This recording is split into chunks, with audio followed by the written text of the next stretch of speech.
Amém, glória a Deus, igreja. Todos muito bem-vindos, né? Você está no culto da nossa terra do Jardim Botânico, vocês estão conosco online, você que está no nosso culto presencial também. Bem-vindos. Eu os convido para que você deixe a sua Bíblia aí aberta no livro de Colossenses, capítulo 2. Colossenses, capítulo 2, verso 14 e 15. Colossenses 2, 14 e 15. Nós estamos na nossa campanha, né? Campanha Além dos Limites.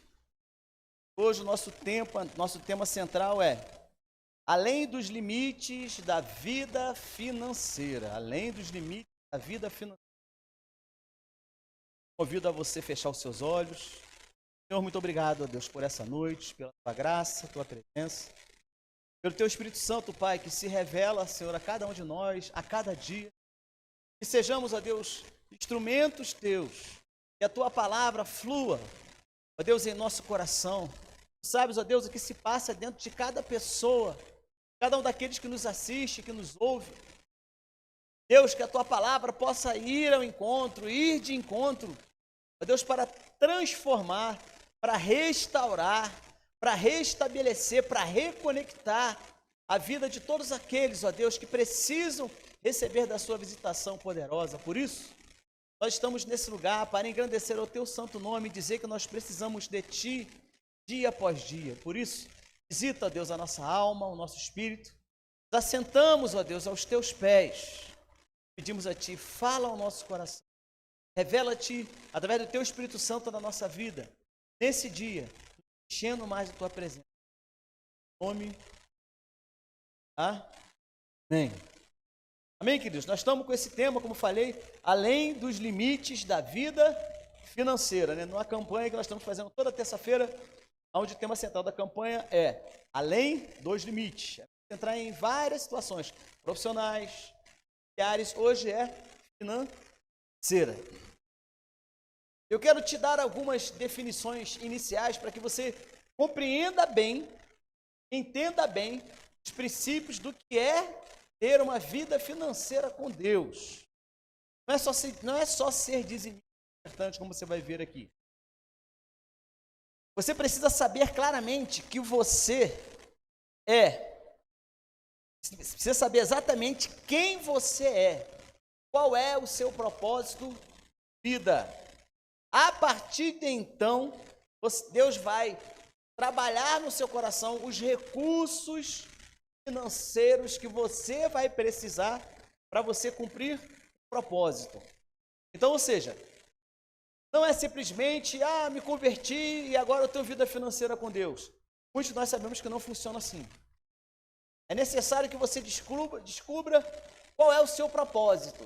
É necessário que você entenda qual é o seu propósito. A partir do momento que você souber qual é o seu propósito, aí então você começa a entender, aí então você começa a compreender o que é ter vida financeira com Deus.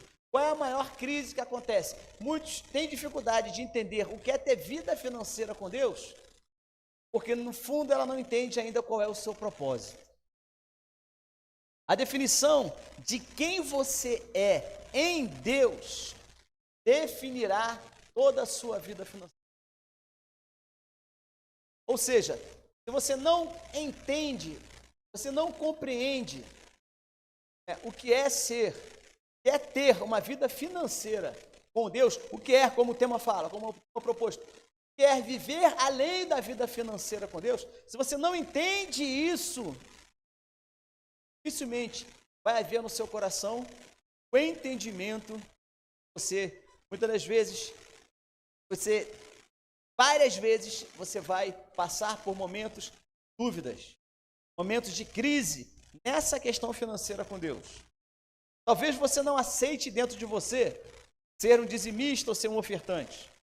Isso acontece porque, na realidade, você primeiramente, precisa compreender uma coisa, que vai mudar totalmente o significado do que é ter vida financeira com Deus. Então, quando eu falo ter vida financeira com Deus, é você ser dizimista, é você ser ofertante, e a bênção da proteção, a bênção da multiplicação vir sobre a sua vida.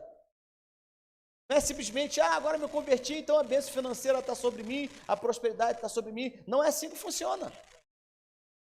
Então, para que você compreenda isso, para que você compreenda a vida financeira, para que você compreenda qual é o seu propósito, você precisa reconceituar algo dentro de você. Isso que eu quero te explicar nessa noite. Ou seja, se você não souber, ou se você não souber o que isso significa para você, então, se você não souber essa definição que eu vou te falar, se você não souber o que significa essa definição na sua vida, você pode ter 30, 40, 50 anos crente, ou pode ter se convertido pouco tempo atrás, mas se você não compreender a definição, isso que eu vou te falar agora, você não vai conseguir entender o que é ter vida. Por isso que às vezes muitos entram em luta, entram em crise. Por quê? Primeira coisa, anote se você quiser. Você precisa entender a sua vida, para que as demais coisas venham através dela, você precisa entender o que significa redenção. O que significa você ter sido resgatado. Então, talvez você seja crente há bastante tempo, conforme eu falei, ou talvez seja crente há pouco tempo, ou talvez você nem seja crente. Recebeu esse link aí e está assistindo, talvez nem saiba por quê. Mas compreenda uma coisa: redenção, a definição é o ato de resgatar ou de libertar alguém de qualquer forma de escravidão, mediante um pagamento. Vou repetir. Redenção é o ato de resgatar ou de libertar alguém de qualquer forma de escravidão ou trabalho forçado, como você queira, mediante um pagamento. Interessante que a definição de redenção, ela é praticamente a mesma definição de resgate. Como a gente vê acontecer por aí, né?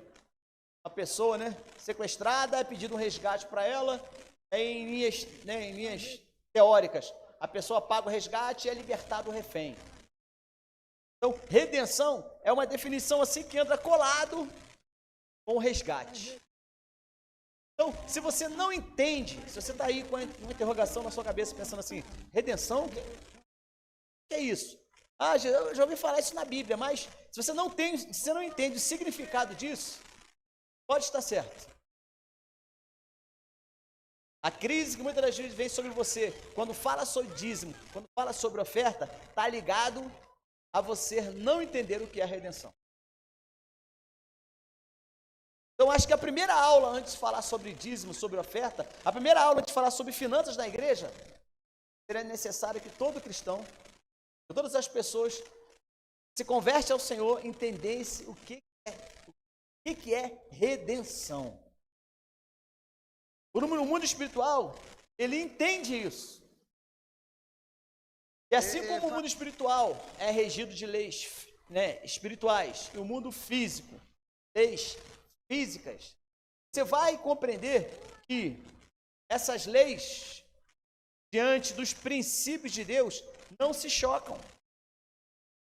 Pelo contrário, nessa definição que eu vou te falar, sobre redenção, sobre ser resgatado, sobre um preço que foi pago, ela vem debaixo de leis.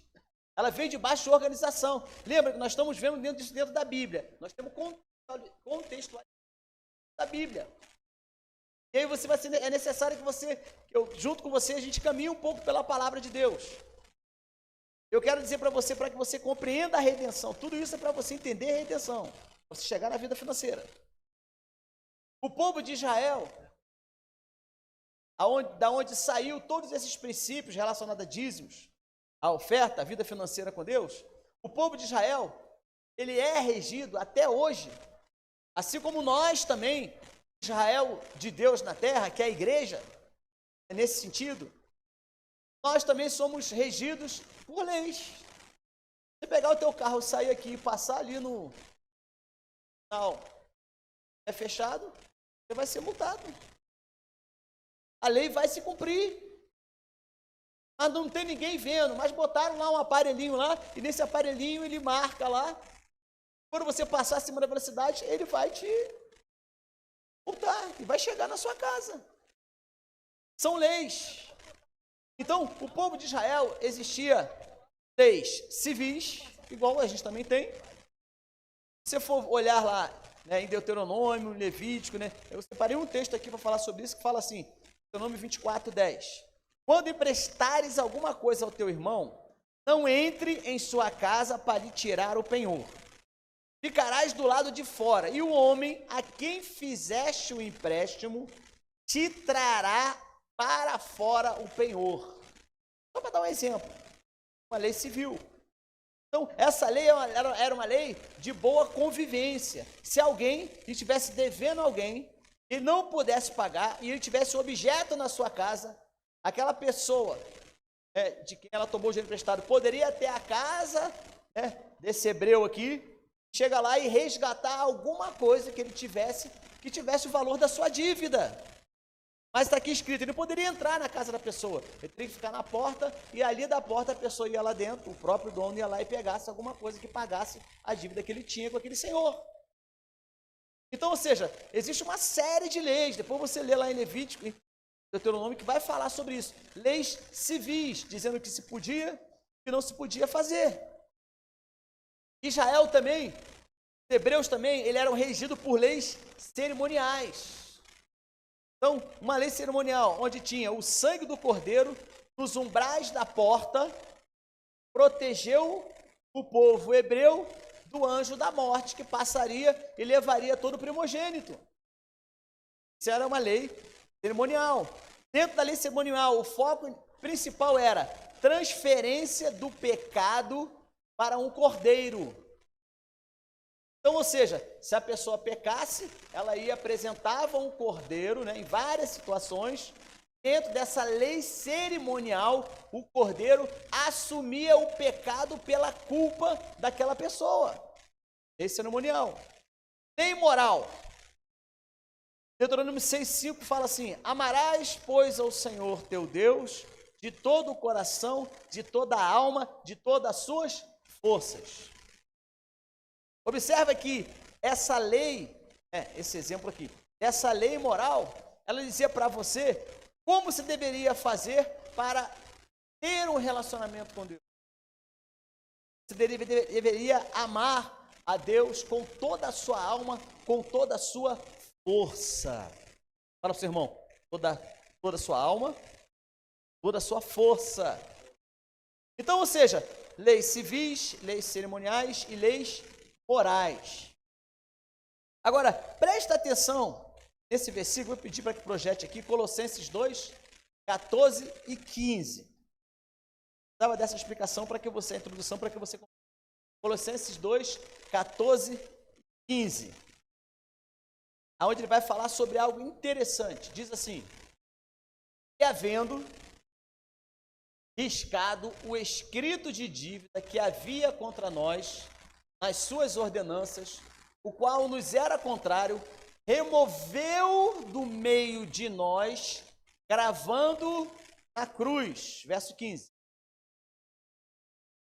E tendo despojado os principados e potestades, os exibiu publicamente, e deles triunfou na mesma... Volta agora um pouquinho para o versículo 14, por favor. Observa bem aqui, havendo riscado o escrito de dívida que havia contra... Fala para o seu irmão, contra mim. Observa que esse texto, ele vem trazer uma atualização ou uma explicação sobre aqueles que eram devedores. Então, existe uma lei acerca do escrito de dívida, que esse texto aqui, pode estar projetado aí, tá? Para esse texto aqui, onde está falando aqui, e havendo riscado o escrito de dívida. Então, existia uma lei civil em Israel, onde se falava sobre dívidas, sobre o escrito de dívidas. Eu não sei se você, né, já conheceu alguém assim, ou você já passou por uma questão dessa, aonde o nome da pessoa, ou talvez até o seu, tenha ido para o Serasa. Né? Tenha ido para os outros órgãos aí de proteção de crédito. Ou seja, a pessoa vai lá e ela quer comprar um produto, mas aí alguém vai lá e olha lá na lista lá do Serasa, deve ter outros, eu não sei, certamente tem outros. Quando o nome dessa pessoa está escrito lá, ela não tem crédito. Ela não consegue comprar alguma coisa parcelado. Por quê? Porque aquele lojista, ele pesquisa lá o banco de dados do Serasa ou de um outro órgão, e ele vê que existe lá o quê? O escrito quê? Escrito de dívida. Ou seja, a pessoa está devendo ao Serasa. Enquanto ela não tirar o nome dela do Serasa, ela não consegue comprar as coisas que ela quer em crédito, em crediário, né? Por quê? Porque existe um escrito de dívida no nome dela. Isso faz parte da nossa lei civil. Mas observe que muito mais que isso, Deus ele faz uma aplicação prática entre essa lei civil, entre a lei cerimonial e a lei moral. Por quê? Entenda bem isso nos nossos dias, contextualize isso para os nossos dias. Há pessoas que estão com o nome lá do Serasa e elas não se preocupam com nada disso. Há pessoas que, se por acaso esqueceu de pagar, recebeu a cartinha, aquilo moralmente para ela já deixa ela mal e ela começa a ficar preocupada porque ela quer resolver aquilo logo. Tem uns que nem se preocupam.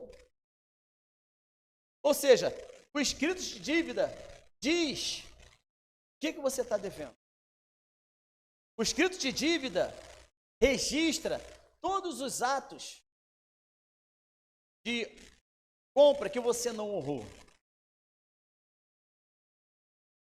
Essa lei, né, existia essa lei de escrito de dívida, ou seja, o devedor e tudo que ele tinha, olha que interessante, nessa lei de dívida, acontecia da seguinte forma, o devedor e tudo que ele tinha serviria de garantia para o seu empréstimo, e qualquer pessoa que não pagasse sua dívida se tornaria ele, a sua família e os seus bens escravos de quem ele pegou o dinheiro emprestado. Era uma lei civil. Eu vou repetir para que você entenda bem. Então, exemplo, se eu fosse comprar alguma coisa, se eu fosse fazer algum empréstimo, vamos dizer que eu fosse fazer um grande investimento, comprar um montão de sementes naquela época. E eu queria plantar. Eu ia lá até o credor e falava, credor, eu preciso de tantos sacos de semente, me vende isso. Claro que ele cobrava juros. E aí aquelas sementes eu comprava, pegava dele, vinha como recurso, e eu pegava e usava aquilo ali. A garantia que eu iria pagar eram os meus bens. Então o credor me olhava e falava assim, bom, peraí, você mora onde? Tal lugar. A casa é própria? É. É sua? É. Vale quanto? Tanto. Ó, se você não pagar minha dívida, eu pego a sua casa para mim. Mas se o valor da dívida fosse muito alto, eu vou pegar os seus bens, e você vai se tornar o meu escravo. E a sua família vai se tornar todos os meus escravos. Então, ou seja, entenda bem isso, vamos chegar em redenção. A garantia que a dívida seria paga era os bens e a família da pessoa que estava pegando emprestado. Hoje, a garantia de que você é um bom pagador, só você não está com o nome no Serasa. É só você ter um salário que dê para você pegar aquele empréstimo. Por quê? Porque o empréstimo que você vai pegar está baseado na sua margem consignável, enquanto você tem disponível para poder pagar aquela dívida. É interessante que essa lei civil, ela funciona para nós hoje também. Se a pessoa não pagar a sua dívida, dependendo do montante que for, ela pode ter a sua casa, os seus bens, o seu carro, os seus móveis, todos recolhidos pela justiça para pagar sua dívida. Entenda bem isso. Ou seja, como que isso se discerne no mundo espiritual? Observe esse texto. Coloca para mim, por favor, aqui, Mateus 6, 24. Mateus 6, 24. Analise esse texto, e agora eu vou dar um upgrade para que você entenda isso no mundo espiritual. Porque lembra como nós falamos no início, na introdução. Leis civis, né, leis morais, né, e existe as leis ali que falavam sobre os rituais, sobre sacrifício, leis cerimoniais. Agora observe esse texto, Mateus 6, 24. Diz assim: ninguém pode servir a dois senhores, porque ou há de odiar a um e amar ao outro, ou há de dedicar-se a um e desprezar o outro. Não podeis servir a Deus e às... Observe que essas riquezas aqui, nessa tradução, que é a tradução AA, atualizada, aqui fala sobre mamon, não é simplesmente você ter recurso financeiro. A pessoa pode ter dinheiro, pode ser rica e ela pode servir a Deus. A melhor tradução aqui é quando fala sobre mamon, que é o Deus que vai trabalhar as questões das pessoas terem avareza e etc, etc. Não fala sobre mamon hoje. Mas o texto aqui está explicando sobre servir a dois senhores. Observa, servir a dois senhores. Ou você vai agradar um, ou você vai agradar o outro. Não tem como servir aos dois senhores ao mesmo tempo. Aqui ele fala, ou você serve a Deus, ou você não serve a Deus. A tradução de mamon aqui é a ganância. Então, ou você serve a Deus, ou você não serve a Deus. Não existe meio termo, não sirvo a Deus, mas só numa parte da minha vida, na outra parte não. Não existe isso. O seu desafio é você compreender que você precisa servir, ser servo. Apenas de um dos dois. Ou de Deus, ou de tudo aquilo que se opõe a Deus. Qual que você prefere? Conta para mim, qual que você prefere? Servir a Deus ou tudo aquilo que se opõe a Deus? Servir a Deus. Mas não é só como um alistamento, vou lá e vou me alistar e vou servir. Não funciona assim. E como que essa dívida, né, era paga? Observa só que interessante. Aqui, ou você estava servindo a Deus, ou você não estava servindo a Deus. Mas o texto que nós lemos de Colossenses disse que existia um escrito de dívida, meu e seu, no mundo espiritual. O pecado entrou na raça humana. E como o pecado entrou na raça humana, agora a Bíblia diz que, completa para mim, todos pecaram e destituídos estão da glória. O que quer dizer? Todos pecaram e destituídos, ou seja, a glória de Deus não se manifesta mais naqueles. Então, observa no texto que nós vimos, se você não consegue, se a glória de Deus não se manifesta mais em você, o que se manifesta em você? Em outras palavras, uma linguagem bem clara e rápida, quem é o seu dono? A quem você serve?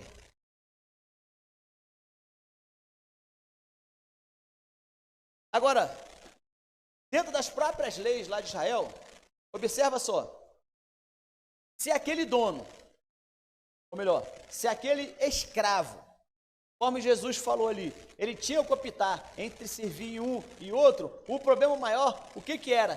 Muitas das vezes ele não tinha essa opção. Por quê? Porque ele já estava pela lei cerimonial, ele já estava pela lei civil, ele já estava pela lei moral, sendo um devedor. Então, nesse exemplo que eu falei anteriormente, se ele devia algo ao credor, ele não tinha como pagar, então agora, ele, a sua família e seus bens passaram a servir aquele credor. Agora, esse homem que emprestou o dinheiro, aquela família pertence a ele, os escravos dele. vão servi-lo. Todos os seus bens agora pertencem a esse senhor, até que aquele servo consiga pagar a dívida. Aí eu te pergunto, como seria esse servo pagar aquele senhor se ele não tinha recurso? Ele ficaria a vida toda como escravo. Então a lei civil de Israel falava sobre isso, dos hebreus. Mas a própria lei, ela dava a oportunidade para que você saísse da escravidão. Talvez a sua vida hoje esteja assim. Talvez você sinta que você vive debaixo de uma escravidão do mal.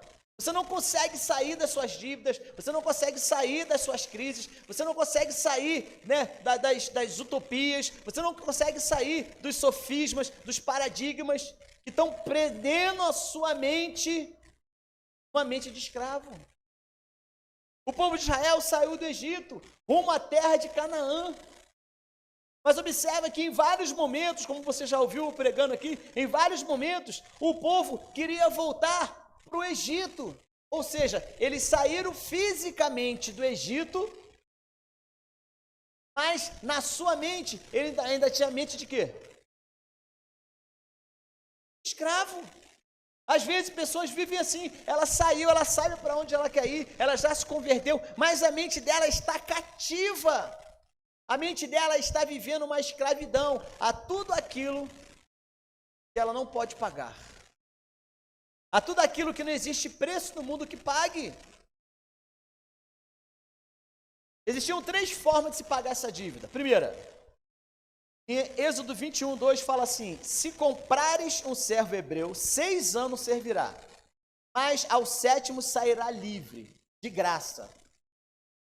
Ou seja, de acordo com a lei, se esse servo ele fosse um hebreu, e aquele senhor fosse um hebreu, diz aqui na lei, Êxodo 21:2, de que esse servo serviria 6 anos àquele homem, também era hebreu.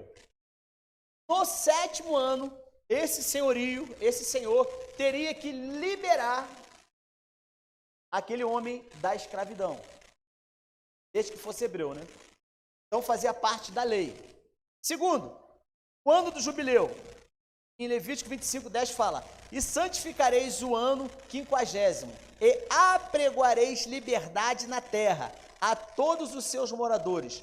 Ano de jubileu vos será, e tornareis cada um a sua possessão, e cada um a sua família. Então, observe de novo esse exemplo. Vamos dizer que essa pessoa não fosse hebreu e ela estivesse devendo aquele senhor.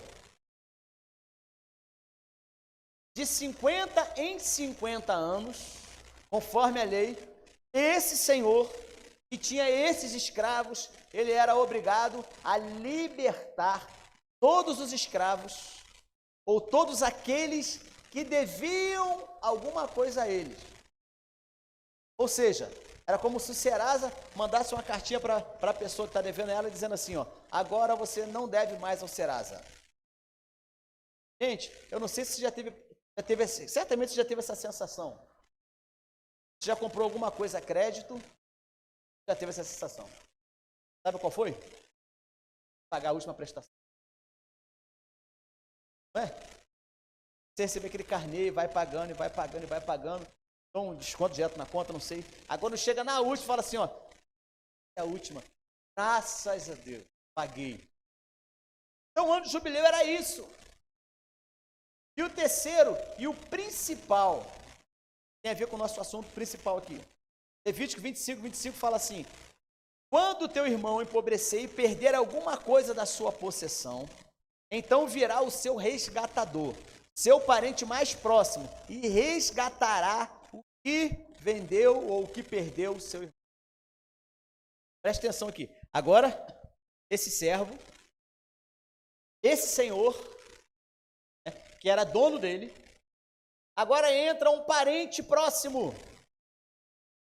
Esse parente próximo, ele procura esse senhor, fala para ele, quanto que meu irmão está te devendo? Aí vamos pensar em valores?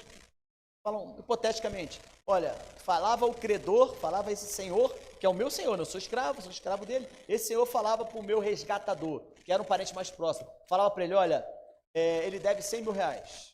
Então, esse parente mais próximo pagava esses 100 mil reais para ele, e agora eu estou livre desse senhor. Por quê? Porque aquele meu parente pagou a minha dívida. E agora eu estou devendo a quem? Ao meu parente. Agora, quem passou a ser o meu dono? Meu parente. Está aqui na lei judaica, na lei. Então agora eu mudei de dono. Então, porque ele pagou a minha dívida, agora a minha dívida é com ele. Fala para o seu irmão, o resgatador, fala para ele, o resgatador pagará a sua dívida. Hein? Já pensou? Eu não sei se você deve alguma coisa a alguém, mas chegar uma pessoa bem próxima de você e falar assim, quanto você está devendo lá? Tanto, vou lá pagar a sua dívida. Em 1 Pedro 2,9 diz assim, mas vós sois geração eleita, sacerdócio real, nação santa, quem completa para mim o outro? Povo, tem uma outra versão que fala a palavra exata que eu preciso, povo adquirido. Mas vós sois geração eleita, sacerdócio real, nação santa, povo adquirido, para que anuncieis as virtudes daquele que tirou das trevas e levou você para luz. Fala para o seu irmão, ele tirou você das trevas e levou você para a luz. Quem fez isso? O texto está respondendo. Aquele que te comprou. Resgatador. Fala para o seu irmão, sua vida mudou de dono. Em Apocalipse 5,9 fala assim, e cantava um novo cântico dizendo, digno és de tomar o livro e de abrir o selo, porque foste morto, e com o seu, olha para mim, com o seu sangue, comprastes para Deus todos os homens, todas de tribos, línguas, povos e nações. Vou repetir o versículo. E cantava um novo canto dizendo, digno és de tomar o livro, de abrir o selo, porque foste morto, e com teu sangue comprastes para Deus. Quem comprou para Deus? Jesus. Qual foi a moeda? Qual foi a moeda? Aí o texto está dizendo que Jesus comprou você para Deus. E qual foi a moeda? A sua dívida foi paga com? Você comprou de quem?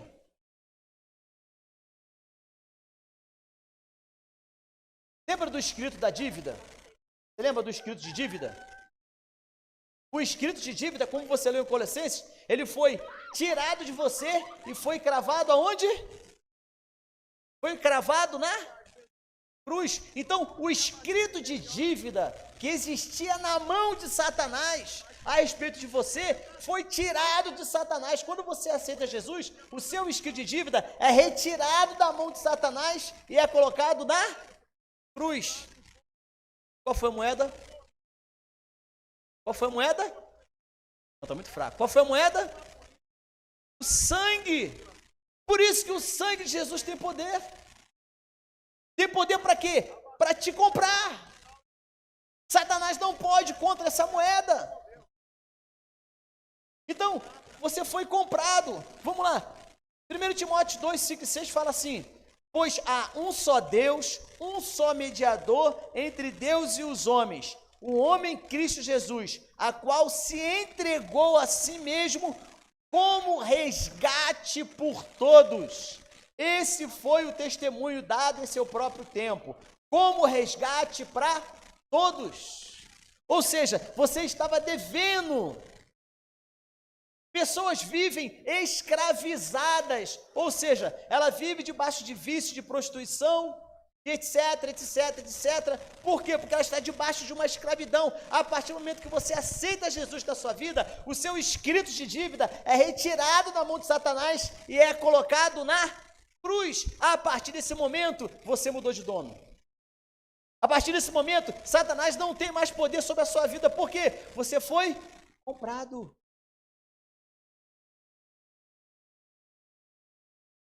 Em João 10:30 fala assim, olha, gente, estamos concluindo. Olha esse fechamento. Tendo-o provado, disse Jesus. Em que momento ele falou isso? Respondam, após eu perguntar. Em que momento ele falou isso? Está consumado. Em que momento ele falou isso? Quando ele estava onde? Segundos antes dele morrer, ele falou o quê? Está consumado. Agora, olha que curiosidade. Está consumado é uma expressão grega chamada assim, ó, tetelestai. Olha que termo esquisito, né? Mas está consumado se aglutina numa palavra grega chamada tetelestai. Que significa? Arrepie-se. A dívida está paga. Quando Jesus, lá na cruz, nessa colocação da palavra grega, tetelestai, ele estava falando para o mundo espiritual assim, ó, a dívida deles está paga. Então, a morte de Jesus trouxe a redenção, trouxe o resgate, trouxe o valor do sangue para toda a raça humana, dizendo assim, Satanás, aqui ó, nesse momento que eu estou morrendo, esse sangue derramado aqui ó, nessa cruz, está pagando a dívida de todos os seres humanos. Sabe qual é o problema? Muitos não acreditam. Agora você que já viveu a experiência de redenção, você entende, sabe o quê? De que você pertence a quem agora? Você pertence a quem? Você pertence a quem? Pertence a quem? Por quê? Foi comprado. Satanás não toca em você, não é porque você é bonitinho, não é porque você ora demais, não é porque você é santo demais, não é porque você usa roupa assim. O diabo não te toca porque ele sabe que o escrito de dívida que ele tinha contra você está cravado lá na cruz com Cristo. Então, quando você clama pelo sangue, quando você clama por Cristo na sua vida, o poder vem sobre você, porque agora você mudou de dono. Quer mudar de dono nessa noite? Você quer mudar a sua vida? Peça a Jesus para entrar na sua vida. Vai pegar o escrito de dívida lá de Satanás. Todas as questões que ele tem na mão dele, que você deu, vai cravar lá na cruz. Está consumado. Tetelestai. Dívida paga. João 12:26 fala assim, a Jesus, a Deus, você pertence a Ele agora. Aí olha o que ele falou, quem me serve, quem é meu servo, aquele a qual eu sou o dono, precisa seguir-me. Onde eu estou, o meu servo também estará. Que coisa doida. Pronto, agora entrou nos parafusos aqui, afrouxou tudo. Jesus falou, quem me serve? Bom, ele nos comprou, não comprou? Agora nós servimos a ele, não é? E ele falou assim, ó, aonde estiver aquele que me serve, eu estarei também. Olha que coisa doida. Quer um versículo que te ajuda a entender isso? Não vivo mais eu? Não vivo mais eu?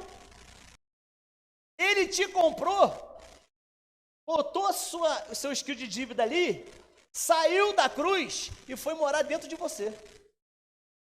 Você entendeu isso? Através desse gesto, através do Espírito Santo, por isso que ele tinha que subir, para o Espírito Santo descer e vir morar dentro de você. Para quê? Para que houvesse dentro de você uma marca, um selo. O Espírito Santo é um selo, dizendo para você assim, ó, olha, você sabe a quem você pertence. Por isso que toda vez que você sente tentação, por isso toda vez que o diabo vem te tentar, o Espírito Santo, que é o selo de quem você pertence, diz para você assim, ó, opa, esse aí não é o seu dono. Essa situação não é a situação para você entrar. Essas palavras não são as palavras que você deve falar. Por quê? Porque você tem o selo do Espírito Santo dentro de você. Aquele que te comprou, ele não só te comprou, ele te comprou e botou um selo dentro de você, chamado Espírito Santo. Acaso não sabeis vós, que o santuário do Espírito Santo, em quem vós habita, né, que lhes foi dado por Deus, comprado na cruz, e que vocês não são de vocês mesmos? Pronto. Eu acho que agora você entendeu que você não pertence a você. Que as suas vontades, Deus até considera, mas você faz ela não da forma como você quer, mas da forma por aquele que te comprou. As suas ações agora não são ações de uma pessoa que vive de qualquer jeito, mas da ação de uma pessoa que foi comprada por Deus. E agora, para você entender essa redenção, agora que você aprendeu que você foi comprado, você compreendeu isso, amém? Ou seja, passou pela redenção, alguém pagou o resgate para você. Qual foi a moeda mesmo? Sangue de Jesus. Fica fácil entender que você e eu somos apenas mordomos daquele que nos comprou. Porque o nosso escrito de dívida nós não temos como pagar. Entendeu? Grave isso. No princípio da mordomia, tudo que você tem pertence a quem? No princípio da mordomia, tudo que você tem pertence ao Senhor que te comprou. Tudo na sua vida é dele. Quando você o aceitou, ele foi lá, tirou da mão de Satanás que de dívida e falou assim, ó, a dívida dessa menina aqui, ó. Satanás, tudo que ela fez de errado, toda a dívida que ela tem, tudo que ela viveu de errado, ó, passa para cá. Vou levar comigo para a cruz do Calvário. E Jesus vai lá para a cruz. Quando ele chega na cruz, o que acontece? O sangue dele é derramado. Nesse sangue derramado é a moeda que foi paga por Satanás pela vida dela. Agora você não toca mais nela, por quê? Porque ela não te pertence mais, ela pertence a mim. Agora ela me serve. Se ela me serve e a dívida dela está aqui na minha mão, então tudo que ela tem hoje é meu. Eu sou o Senhor dela. Entendeu isso? E aí, na realidade, presta bem atenção nessa definição, que eu vou encerrar com ela para a gente orar. Na realidade, agora, se você tem crise com dízimo, se você tem crise em ofertar para a igreja, essa é a hora de você transbordar, ou de alegria ou de raiva de mim, ou de mais um que fala sobre isso. Se você foi comprado por um alto preço, que foi o sangue de Cristo, e agora não vivo mais eu, mas Cristo vive dentro de mim, se o meu escrito de dívida foi cravado na cruz, e agora eu sirvo tudo que eu tenho, sirvo a Ele, nós cantamos, como é que é a música mesmo? Pois tudo que eu sou, cantar é bonitinho, né? O que eu quero ser, o que eu pretendo ser, pertence a, canta aí, só a ti, pois tudo que eu sou, o que eu quero ser. Cantar é legal, e viver na prática. Tudo que você tem é do seu Senhor. Então, fala para o seu irmão assim, ó, esquece os 10%, fala para ele. Fala para ele, esquece os 10%. Fala para ele de novo, esquece os 10%. O que Deus quer de você? Fala para ele, o que Deus quer de você? É que você administre muito bem os 90% que Ele deixou na sua mão. Entendeu? O gesto de você dizimar e você entregar, ou melhor, devolver os 10% para ele. Por que você devolve? Porque não é seu. O que Jesus quer não é 10%. Tira isso da sua mente. Jesus quer 100% de você. Por quê? Porque 100% de você pertence a quem? A ele. Na realidade, não é você que dá 10% para ele, não. É ele que deixa você ficar com os 90% que você recebe. Ah, mas como que é isso, pastor? Tudo que eu sou, que eu quero... Não é isso que a gente canta? Não é isso que a gente entende? Então, no princípio da mordomia, é isso. Tudo que você tem, tudo que você é, todo o seu intelectual, toda a sua profissão, tudo aquilo que Deus te deu até hoje, foi comprado pelo sangue. Então, você pertence a Ele. Tudo na sua vida pertence a Ele. Por isso que a gente fala, sempre foi Deus. E a partir de agora, quando você for fazer o seu dízimo, não faça com pena, não. Faça entendendo que não é 10% que você está dando. É Ele que está deixando você ficar com 90%. Sabe por quê? Porque 100% de você pertence a Deus. É isso? Quero que você feche seus olhos. Quero orar com você. Eu não sei como é que essa palavra caiu dentro de você, eu não sei como é que dentro de você aceita isso, mas uma coisa é certa. Jesus quer comprar. Jesus já comprou a sua vida. Feche seus olhos, coloque a mão no seu peito, diga assim comigo: Senhor Jesus, hoje eu reconheço que toda a minha dívida com o meu antigo dono, toda acusação, toda vergonha, todo sentimento de inferioridade foi removida da minha vida, cravada na cruz. Eu sei que pertenço agora àquele que com seu sangue me comprou. Perdoa os meus pecados. Eu te recebo hoje como meu Senhor, meu dono, meu tudo. E reconheço que tudo que tenho, e tudo que sou, e tudo que eu quero ser, pertence a Ti, para sempre. Muito obrigado pelos 90% que Tu deixas na minha mão. Eu serei um bom administrador daquilo que me foi confiado. Em nome de Jesus. Amém. Glória a Deus.